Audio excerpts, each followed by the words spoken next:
আজ রবিবার 14ই চৈত্র 2026 সালের 29শে মার্চ, মেষ রাশি, মেষ লগ্ন, এরিস সাইনের জাতক জাতিকাদের আজকের দিনটি কিন্তু মধ্যম প্রকৃতির অতিবাহিত হবে।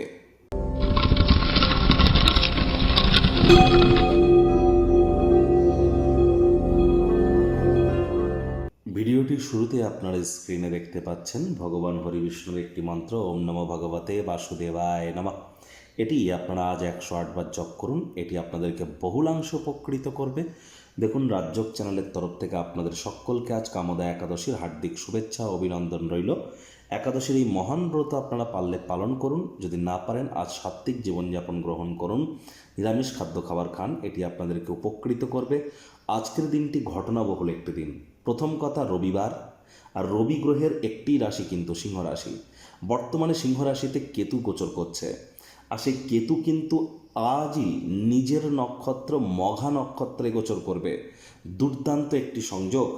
আর কেতু নিজের নক্ষত্র মঘা নক্ষত্রে গোচর করলেও মঘা নক্ষত্রের সিম্বল কিন্তু একটি সিংহাসন, যা সূর্যকেই কিন্তু নির্দেশ করে।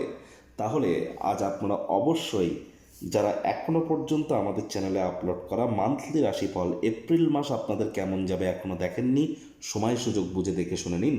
কারণ এপ্রিল মাসে কিন্তু বাংলার শুভ নববর্ষ, অক্ষয় তৃতীয়া আমরা পরিলক্ষিত করব। একই সাথে কিন্তু কেতু নিজের নক্ষত্রে গোচর করতে চলেছে। অঙ্গারক যোগ থেকে আমরা মুক্তি পাবো, জড়ত্ব যোগ থেকে আমরা মুক্তি পাবো।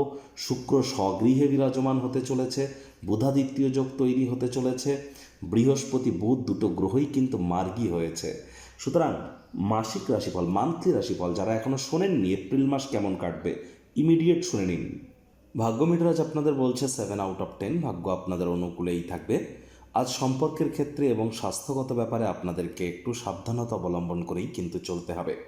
আজ কায়িক পরিশ্রম হলেও শরীর মনে যদি সতেজতা অনুভব করতে চান, তাহলে দিনের শুরুটা তাড়াতাড়ি করুন। যোগব্যায়াম, ধ্যান, প্রাণায়ামের মাধ্যমে দিনটি শুরুয়াত করার চেষ্টা করুন। কোনো এক বন্ধুবান্ধব বা কাছের মানুষজনের ব্যবহার আপনাকে কিন্তু বিরক্ত করতে পারে। মেজাজ যেন হারাবেন না। রাগ কিন্তু স্বল্প পাগলামির একটি রূপান্তর মাত্র। আজ কোনো ক্ষেত্রে যদি অর্থ বিনিয়োগ করেন, এটি আপনাদেরকে উপকৃত করতে চলেছে। টু সাম এক্সটেন্ট বলতে গেলে পুরনো দিনে করে রাখা কোনো আর্থিক বিনিয়োগ থেকেও আজ আপনারা উপকৃত হতে পারেন। আজ অবশ্যই লাভজনক রিটার্ন প্রাপ্তির সুযোগ আপনারা প্রাপ্তি করতেই পারেন। নতুন উদ্যোগ, পরিকল্পনা, নির্মাণ কার্যের শুরুয়াত আজ করা যেতেই পারে। চাকরিজীবী যারা আছেন, রবিবার হলেও অনেককে কিন্তু অফিসে যেতে হয়। কম কথা বলে কাজ বেশি করুন, মনের থেকে মস্তিষ্ককে বেশি দাম দিন।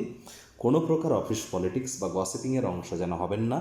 বসের কিন্তু কুনজরে আপনারা তাহলে পড়ে যেতে পারেন। রাজনীতিবিদ যারা আছেন, জনসংযোগ বৃদ্ধি করুন। হার্ডওয়ার্ক, কঠোর কায়িক পরিশ্রমের কোনো বিকল্পই কিন্তু নেই। শিক্ষার্থী বিদ্যার্থীদের পড়াশোনায় মনোযোগ আরও বৃদ্ধি করতে হবে। উচ্চশিক্ষার জন্য যারা বিদেশ যাত্রার কথা ভাবছিলেন, ভাগ্যদেবীও আজ আপনাদের পক্ষে নেই। সন্তান সন্ততি থেকে থাকলে তাদের দিকে সজাগ দৃষ্টি আপনারা বজায় রাখুন। হাউসওয়াইফ যারা আছেন, দিনের শুরুটা তাড়াতাড়ি করুন। প্রেমিক প্রেমিকা, স্বামী স্ত্রী, না ভাব ভালোবাসা রোম্যান্স, না তর্ক বিতর্ক অশান্তি, কোনোটাতেই বাড়াবাড়ি যেন করবেন না। অন্যান্য দিনের ন্যায় আজকের দিনটিকে সাধারণ হিসাবে ট্রিট করবার আপ্রাণ প্রচেষ্টা আপনাদেরকে করতে হবে। শত্রুপক্ষ, বিরোধী পক্ষ আজ কিন্তু খুব একটি শক্তিশালী থাকছে না। অভিজ্ঞ ব্যক্তিবর্গদের সাথে আজ দেখা সাক্ষাৎ করুন, তাদের কাছ থেকে পরামর্শ গ্রহণ করুন ভবিষ্যৎ জীবন সম্পর্কে। এটি আপনাদেরকে লাভান্বিত করবে।